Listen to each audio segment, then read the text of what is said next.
So root words तो आप जानते ही हैं। आज आप हमारे साथ सीखिए कैसे वर्ड सीखें मेमोरी लिंकिंग से। रूट वर्ड्स के साथ साथ कैसे वर्ड्स को सीखें मेमोरी लिंकिंग से, ये आप समझिए। जैसे रूट वर्ड्स से क्या फ़ायदा होता है कि हमें काफ़ी आसान हो जाता है। जैसे वर्ड है एम्बी, एम्बीवैलेंस, एम्बिगुअस एंड एम्बीडेक्स्ट्रस, और इसी का एक वर्ड है एम्बी वर्ड। अब देखिए, ये है रूट वर्ड्स के एग्जाम्पल। यहाँ पे आपको AMBI जो वर्ड मिल रहा है ना, वो कॉमन मिल रहा है। देखिए, सभी में AMBI जो वर्ड है वो कॉमन है। एम्बीवैलेंस, एम्बीवर्ट, एम्बिगुअस, तो ये सभी आपके वर्ड्स कॉमन हैं। तो ये रूट वर्ड से आप रिलेट कर सकते हैं। लेकिन जैसे वर्ड है फेरेट, तो फेरेट में आप रूट वर्ड नहीं निकाल पाएंगे। इसमें फिर आपको यही करना पड़ेगा कि इसका आपको एक तरीका निकालना पड़ेगा, और वो तरीका हम सिखा रहे हैं आज के इस सेशन में। उसका नाम है memory linking, root words and memory linking. जहाँ पे रूट वर्ड से वर्ड लर्न हो जाए उसको रूट वर्ड से लर्न कर लीजिए, और जहाँ पे लर्न ना हो पाए उसको अपनी मेमोरी में लिंक कर लीजिए। जैसे एम्बीवैलेंस है, तो एम्बीवैलेंस में जो एम्बी वर्ड आ रहा है ये रूट वर्ड है, AMBI, और एम्बी का मतलब होता है बोथ। जैसे हिंदी में कहते हैं उभय, और आप कह सकते हैं दोनों। तो हर शब्द में देखना ये कॉमन रहेगा। यहाँ पे भी दो की बात होगी, यहाँ पे भी देखना दो की बात होगी, और यहाँ पे भी दो की बात होगी। ये कॉमन रहेगा। जबकि फेरेट में ऐसा कोई रूट वर्ड नहीं मिल रहा है। तो इस तरह से आप इसको रिलेट कर सकते हैं। वैसे एम्बीवैलेंस का मतलब होता है सिचुएशन ऑफ कंफ्यूजन, और इसे कहते हैं असमंजस की स्थिति।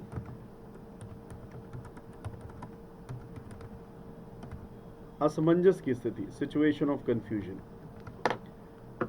असमंजस की स्थिति, राइट। और इसके सिनोनिम्स हो सकते हैं, आप इसके सिनोनिम्स फाइंड आउट कर सकते हैं। सिनोनिम्स में जैसे आप कह सकते हैं कंफ्यूजन, एक वर्ड है ऑबफस्केशन, और आप कह सकते हैं परप्लेक्स्ड एंड डिलेमा। तो ये सभी शब्द इसके सिनोनिम्स हैं। एम्बीवैलेंस, सिचुएशन ऑफ कंफ्यूजन। अब इसके एंटोनिम्स क्या हो सकते हैं जिसमें क्लैरिटी हो?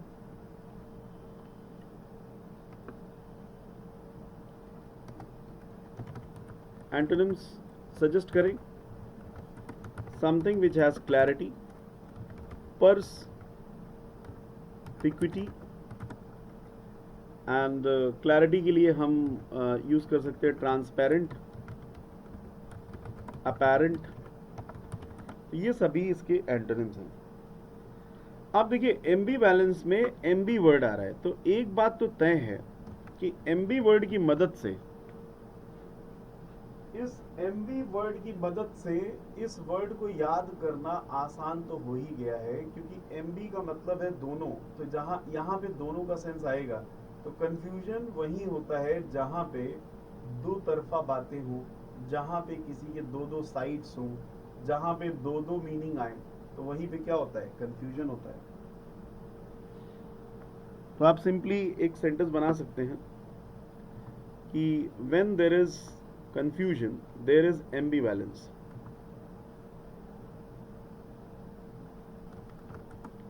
there is ambivalence whenever there is ambivalence if something has two sides. अगर किसी चीज की दो साइडें होंगी तो एम्बीवैलेंस होना तो तय ही है, एम्बीवैलेंस होगा ही होगा. कम ऑन, और सेंटेंसेस बनाइए. अब देखिए, कितना भी रूट वर्ड आपको मिल गया हो, लेकिन असली तरीका है सेंटेंस बना करके ही वर्ड को लर्न करने का. तो आप कोशिश करिए इस पे और सेंटेंस बनाएं. जैसे आपने कहा कि जब भी मैं कंफ्यूजन में होता हूं, मैं उसकी प्रॉपर एनालिसिस करता हूं, जिससे कि मेरा कंफ्यूजन ना रहे. सो whenever I am in ambivalence, I analyze the things well. Whenever I am in ambivalence, I analyze the things well.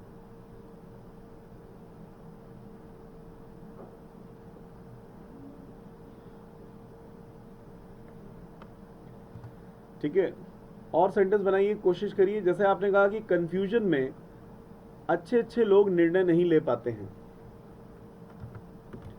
People are unable to take decision in ambivalence. Come on, make sentence.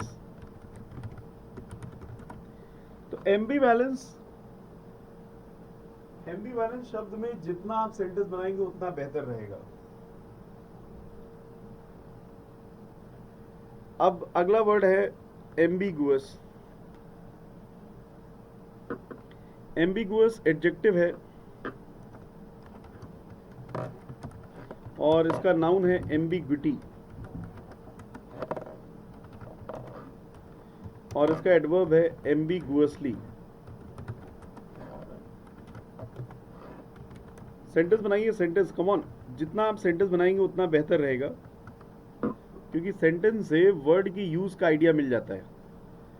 तो ambiguous का मतलब होता है something which is unclear. Something which is unclear, that is called ambiguous.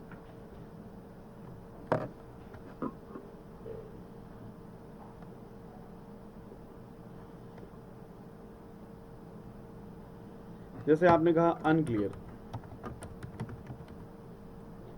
सो अगर किसी चीज की दो सेंस हैं तो वो चीज अनक्लियर ही होगी. अब आता है एम्बीडेक्स्ट्रस वर्ड. एम्बीडेक्स्ट्रस का मतलब होता है, एडजेक्टिव है और इसका नाउन है एम्बीडेक्सटेरिटी, और इसका एडवर्ब है एम्बीडेक्स्ट्रसली. एम्बीडेक्स्टरसली, this is the adverb.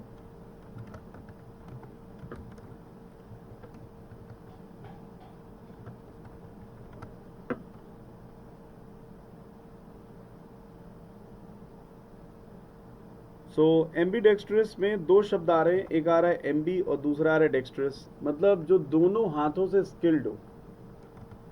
One who is skilled from both the hands, जो दोनों हाथों से स्किल्ड हो. जैसे आपने 3 इडियट्स में देखा था कि वायरस दोनों हाथों से लिख लेता था.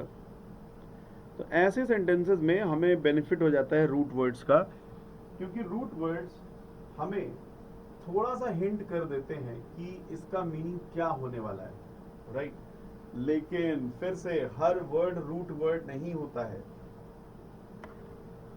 तो यहां पे आप देखिए तीनों एग्जाम्पल में, अच्छा, एम्बी वर्ड वो होता है जो इंट्रोवर्ड भी हो और एक्सट्रोवर्ड भी हो. Introvert plus extrovert is ambivert. जो इंट्रोवर्ड भी है एक्सट्रोवर्ड भी है वही एम्बी वर्ड है. Introvert plus extrovert, this is called ambivert. And जैसा भी वर्ड था फेरेट, फेरेट का मतलब होता है सर्च करना, ढूंढना. एंड फेरेट को लर्न करने का सबसे अच्छा तरीका है, अब देखो, फिर से रट लिया। मेरा ये तरीका है कि फेरेट के उच्चारण में फिर से रट लिया ऐसा शब्द आ रहा है, तो आप क्या कर सकते हैं, इस शब्द को, फेरेट को फिर से रट लिया, उससे जोड़ सकते हैं। फेरेट, फिर से रट लिया, ठीक है, उसने उस वर्ड को ढूंढा और फिर से रट लिया। इसी तरह से वर्ड है वेंडेटा। वेंडेटा नाउन है और वेंडेटा का मतलब होता है प्रतिशोध, यानी कि रिवेंज एंड राइवलरी। राइवलरी मतलब प्रतिशोध, इसे हिंदी में कहते हैं प्रतिशोध। सो वेंडेटा को आप रिलेट कर सकते हो वेंडेटा से। जब डेटा चोरी हो जाता है तो लोगों के मन में प्रतिशोध उत्पन्न हो जाता है। Vendetta, when data is stolen, there is rivalry in their mind. When data is stolen, there is rivalry in their mind. तो इसी तरीके से और भी शब्द ले लेते हैं, जैसे शब्द है फैसिलिटेट। फैसिलिटेट, फैसिलिटेट वर्ब है।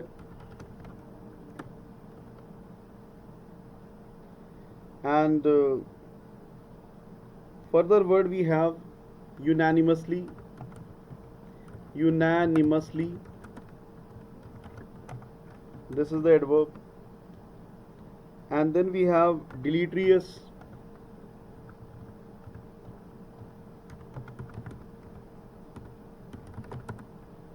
Deleterious is also adjective.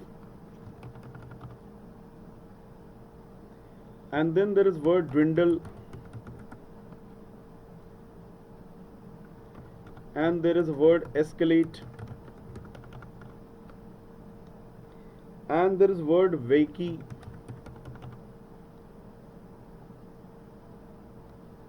tensity.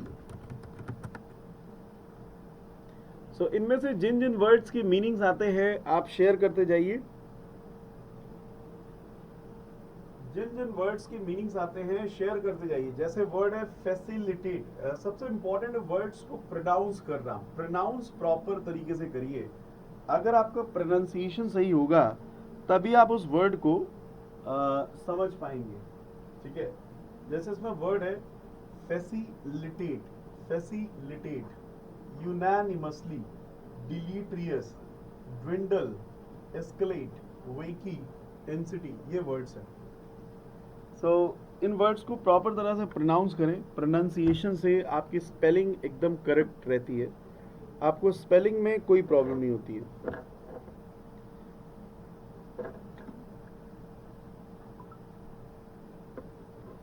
आप जैसे इसमें वर्ड है फैसिलिटेट। फैसिलिटेट का मतलब है किसी चीज को सरल बनाना, easy banana, right.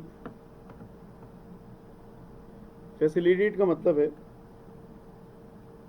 Ease.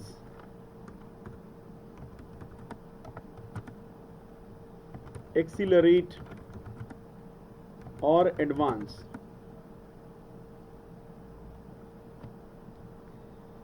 This is called facilitate. Hindi में कहते हैं सरल बनाना। ऑलराइट, समझ में आ रहा है? सरल बनाना। जैसे अब फैसिलिटेट को लर्न करने के लिए बेस्ट तरीका है फैसिलिटी वर्ड है यहाँ पे। तो फैसिलिटी से आप रिलेट कर सकते हैं कि जब हमें सारी फैसिलिटीज मिल जाती हैं तो हम काफ़ी खुश होते हैं। और एक इसमें मिलता जुलता वर्ड है फेलिसिटी। फेलिसिटी का मतलब होता है हैप्पीनेस, खुशी, फेलिसिटी। तो फेलिसिटी को रिलेट कर दो फैसिलिटी से। तो यहां पे सिंपली इसका मीनिंग हो जाएगा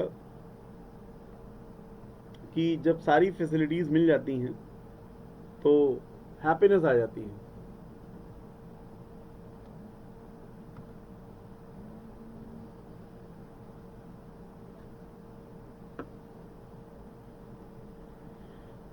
we have felicity when we get all the facilities, इसको कर सकते हैं,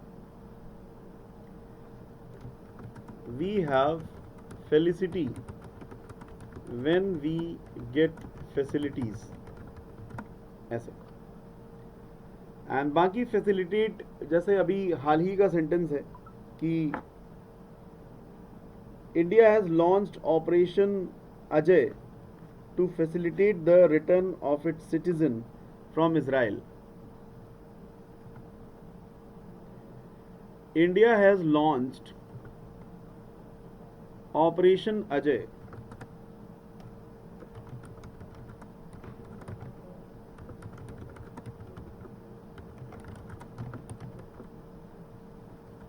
to facilitate the return of its citizens from Israel. Alright guys, so this is how you can frame sentences. बिना sentences के words की understanding strong नहीं होती है, तो sentences ज़रूर बनाइए, तभी अच्छा रहेगा. You must frame sentences. And unanimously का मतलब है एक मत से, जिसे कहते हैं सर्वसम्मति से. You can say unitedly,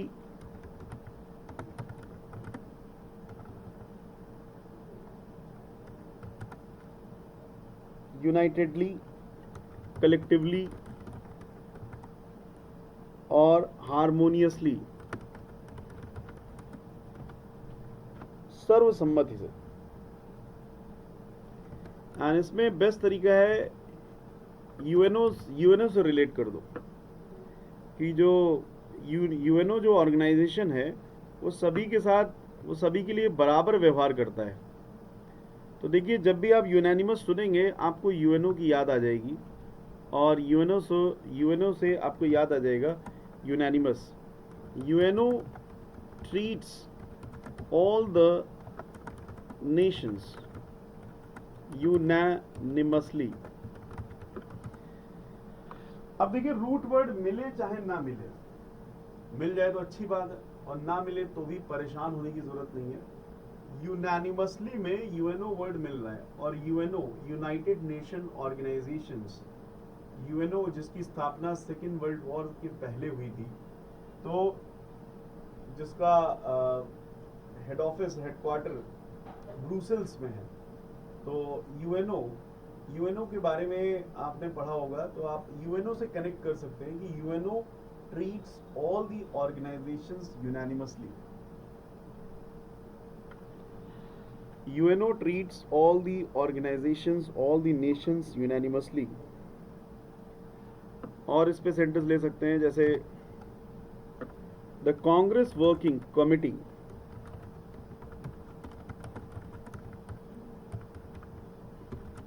The Congress Working Committee unanimously adopted. Unanimously. वैसे adopted के बाद आना चाहिए adopted a resolution unanimously, माने सभी के सम्मति से. To support the idea of caste census. To support the idea of a caste census. To support the idea of caste census unanimously.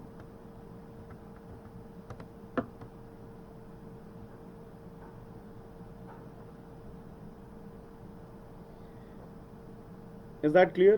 इसके जो एंटोनिम्स होंगे वो हो जाएंगे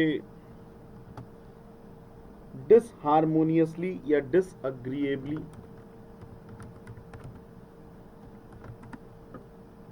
Antonyms: disharmoniously, or you can say disagreeably. These are the antonyms. All right, everyone, is that clear?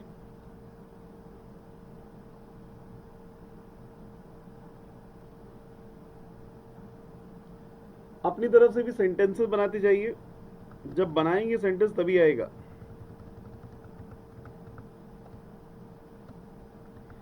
अगला word है डिलीट्रियस।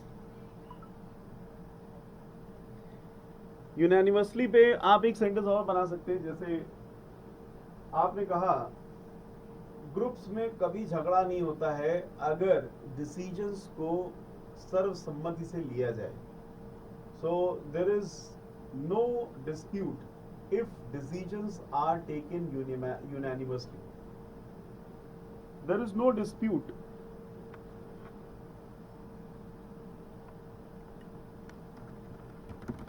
there is no dispute if the decisions are taken unanimously.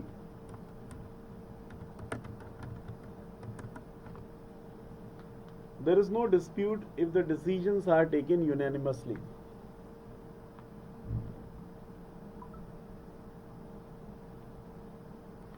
Now deleterious adjective है जिसका मतलब है हानिकारक। जैसे आप इस पे एक अच्छा सेंटेंस ले सकते हैं, इसके मीनिंग को गेस भी कर सकते हैं। बेस्ट तरीका होता है वर्ड के मीनिंग को गेस करना। अगर आप वर्ड के मीनिंग को गेस करने की एबिलिटी रखते हैं तो कभी कभी एग्जाम में सेंटेंस के साथ वर्ड आता है, जैसे smoking has deleterious effects on your health. Smoking has deleterious effects on your health. अब यहाँ से इसको गेस कर सकते हैं कि इसका सीधा मीनिंग है जो चीज़ आपके लिए हार्मफुल हो, हानिकारक हो। आपने गाना भी सुना होगा, बापू सेहत के लिए तू तो हानिकारक है। तो वही इसका मीनिंग है, एडवर्स, डेट्रीमेंटल भी कह सकते हैं, damaging, harmful. In Hindi we can call this हानिकारक। एंड डिलीट्रियस को रिलेट कर दो डिलीट से। जितनी भी हार्मफुल चीजें हैं उनको हमें डिलीट कर देना चाहिए अपनी लाइफ से। We must delete all deleterious things from our life. We must delete all deleterious things from our life. And इसी का एडवर्ब है डिलीट्रियसली।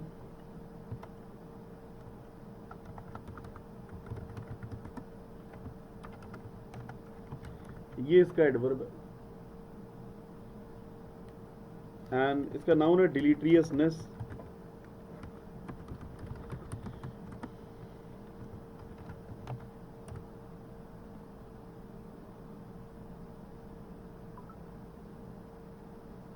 एंड इसका एंटोनिम होगा जो चीज़ आपके लिए यूजफुल हो, जैसे सेफ हो, नॉन टॉक्सिक हो।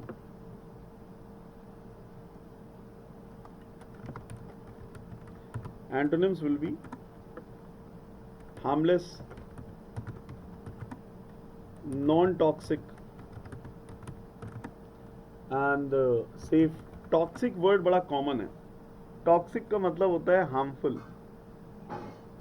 और नॉन टॉक्सिक का मतलब है harmless. Now next word dwindle. Dwindle का मतलब आप लोग गेस करेंगे, मैं केवल सेंटेंस दूंगा और गेस करना है आपको। And here we go with the sentence. यहाँ पे मैं आपको एक सेंटेंस दे रहा हूँ, आपको गेस करना है कि ड्विंडल का मीनिंग क्या है। सेंटेंस है, वीरेंद्र सहवाग बिलीव्स दैट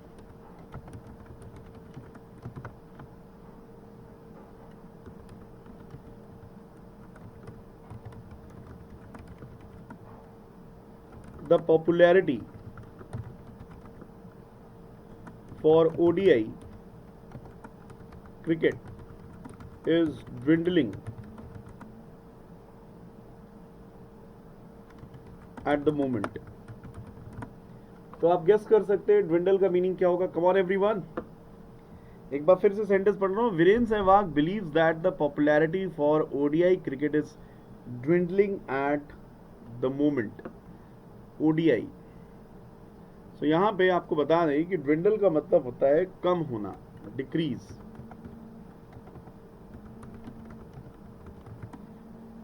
और we can say diminish, lesson.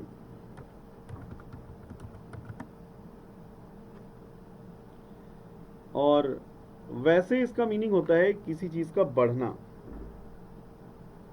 Increase होना।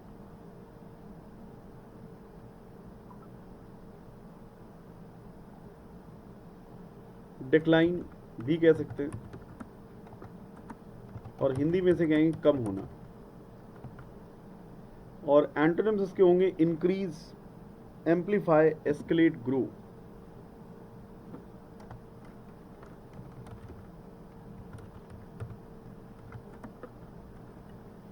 इंक्रीज करना, एम्पलीफाई करना, ग्रो करना,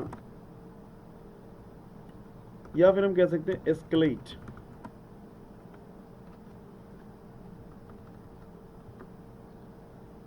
और अभी एस्केलेट वर्ड भी नेक्स्ट दिया हुआ है।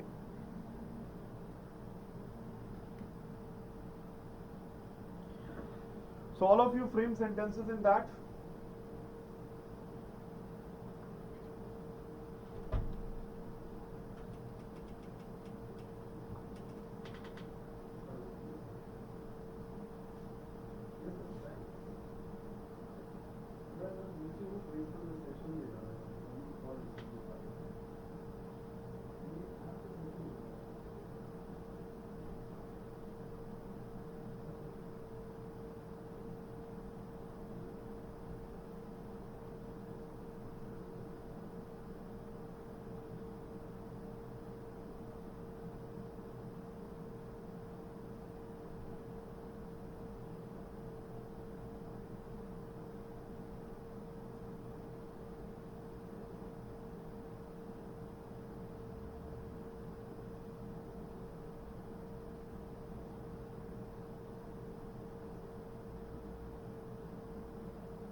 So escalate word is given further.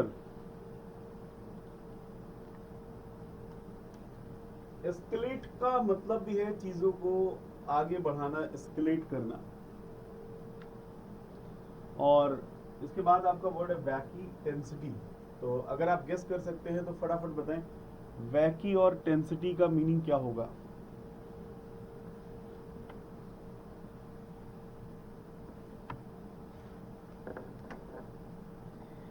Escalate माने किसी चीज को फैलाना भी होता है, साथ ही साथ किसी चीज को खराब करना भी होता है। जैसे एस्केलेट वर्ब के रूप में यूज हो रहा है,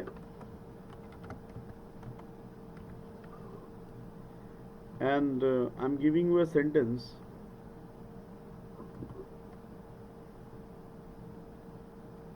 Canada's Prime Minister Justin Trudeau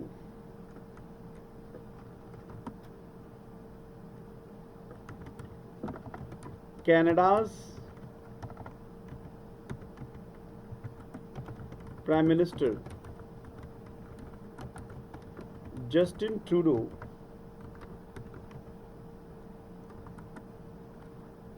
said that Canada is not looking to escalate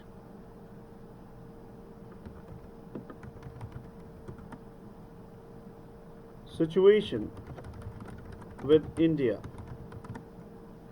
तो यहां से साफ साफ पता चल रहा है कि एस्केलेट का सीधा सीधा मीनिंग है किसी चीज को खराब करना, डिक्लाइन करना, डिटेरियोरेट करना।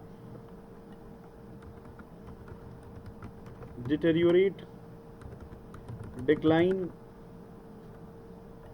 और डीजेनरेट, किसी चीज को रिग्रेस करना। जबकि इसका एंटोनिम होगा किसी चीज को आगे बढ़ाना, फ्लरिश करना, प्रगति करना, आगे बढ़ना। सो एंटोनिम में हो जाएगा फ्लरिश, ग्रो, हील और इम्प्रूव। तो ये सारे वर्ड्स आपके हो जाएंगे एंटोनिम में। एस्केलेट, और इसी से बना है एस्केलेटर, जो आपको ऊपर ले जाता है। So I hope this word is clear. और कोई भी अपने रिश्तों को खराब नहीं करना चाहता, ये तो सिचुएशंस हो जाती हैं। तो ये भी आप सेंटेंस बना सकते हैं कि no one wants to spoil the relations, these are just the situations. No one wants to escalate the relations, escalate the relations, these are just situations। No one wants to escalate the relations, these are just situations। और उसके बाद है word आपका वेकी। वेकी adjective है जिसका मतलब है laughable.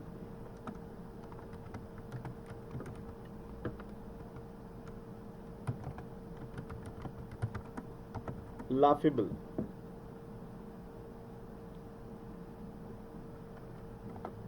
or we can say outlandish, comical, hilarious और serious।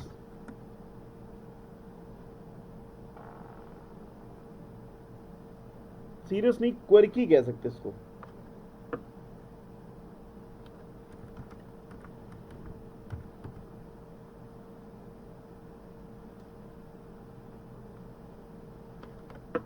Quirky,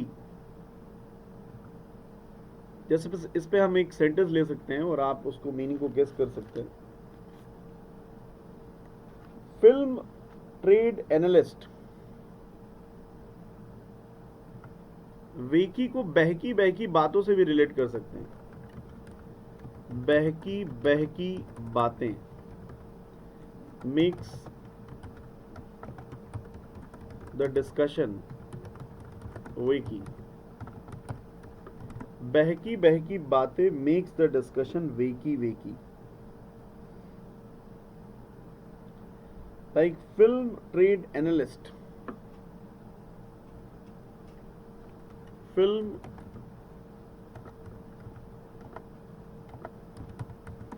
trade analyst Taran Adarsh said that movie Fukre 3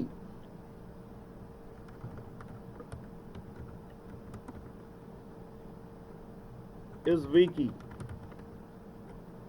crazy and funny।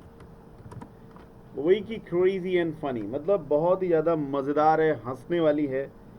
अब ऑब्वियसली इसका एंटोनिम हो जाएगा सेंसिबल हो, जो काम हो।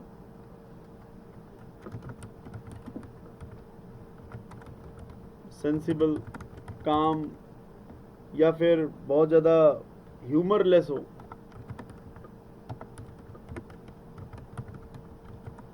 और वी कैन से सीरियस हो।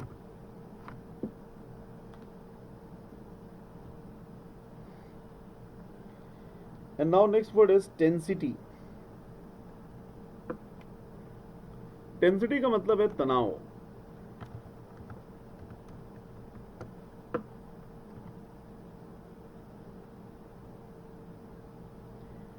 सेंटेंस है the टेंसिटी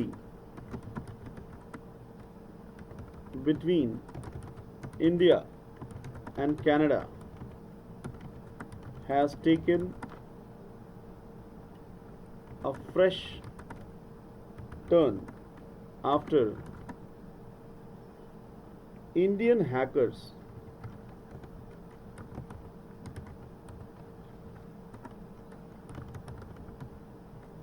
temporarily disabled the Canada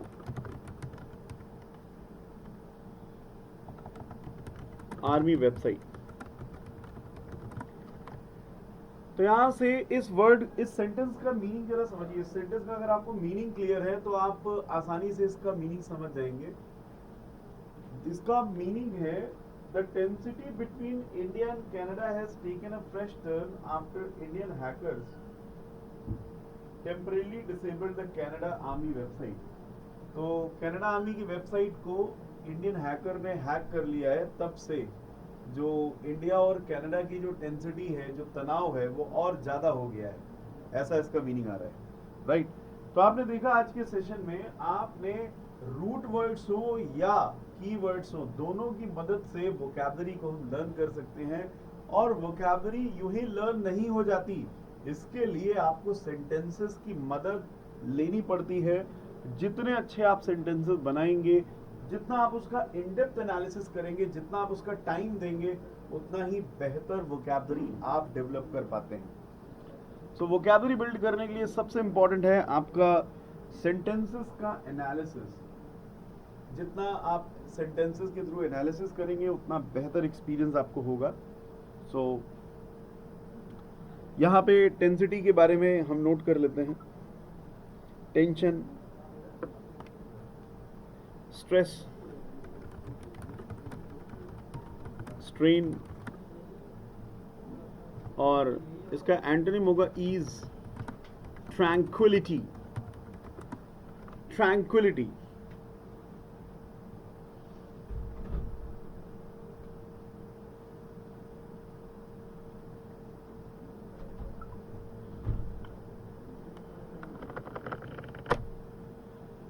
ये सारे वर्ड्स आपको अच्छे से लर्न कर लेने हैं। अगर आपको कोई भी डिफिकल्टी है तो ज़रूर अपने कमेंट्स शेयर करिए, और आपकी उन डिफिकल्टीज पे डेफिनेटली वर्क किया जाएगा। ये सारे वर्ड्स आप अच्छे से इनको लर्न कर लीजिए। मिलता हूं आप सभी से अगले सेशन में।